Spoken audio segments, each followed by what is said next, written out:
I was about 11 when I remember for the first time concretely going, I want to be a dad. I want to have kids. This is going to be a blast. And as I got older, particularly around 18, 19, there's a few months, I started making a point to go and ask people who were older than me, hey, if you had the wisdom that you have now, the experience that you have now, how would you do things differently when you were younger? And a huge part of this, I was thinking, okay, I want to take this, obviously, to be an adult, but also I want to be a dad one day. And a very consistent pattern that I saw was, if I was to be young again and have the information I have now, is to do things with more purpose, be more intentional in how I did things.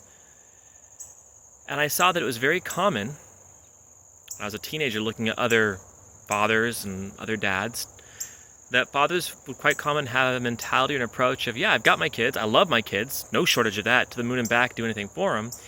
And yeah, it's kind of like my kids happened, and their childhoods happened, and the way they grew up, it just happened, and I enjoyed every bit of it, and I was there, and yet it happened, and now my kids are adults, and cool. That happened, that was part of my life. And it really struck me that there was a very common lack of purpose, of being intentional, that yeah, I've got kids, and I have this much time with them, and I want to provide these specific experiences with them, or I want to have this engagement, or this trip, or I want to teach them this specific thing. I saw that occasionally, but it was rare. It was usually, yeah, my kids happened. I love them so much, they happened. To give an analogy, it was like, rather than seeing someone who says, yes, I had this party, and I planned this party, and there's mistakes that I make, but the point is, I'm really mentally involved in this party. I've been planning it constantly, and even now that the party's kicking off, if I didn't get a chance to plan it in advance, that's kicking off. I'm actively involved in planning it as we go along. I'm involved.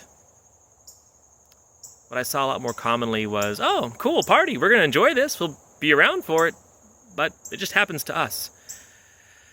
And we're thinking, when I have kids, I know I'm going to make so many mistakes. And even if I think I'm going to plan it, odds are it's not going to happen quite when I think it's going to happen. Hopefully it happens in an environment and a time when I'm ready for them, but I never know. But what I can do is I can be intentional, so that rather than having it just happen to me, that fatherhood happens and passes by, I can go, okay, I know I've got it for this much time. Let me be involved in this. So at least if I make mistakes, I'm involved in them so I can learn from them, so I can give my kids the most for the time I have them while they're still children.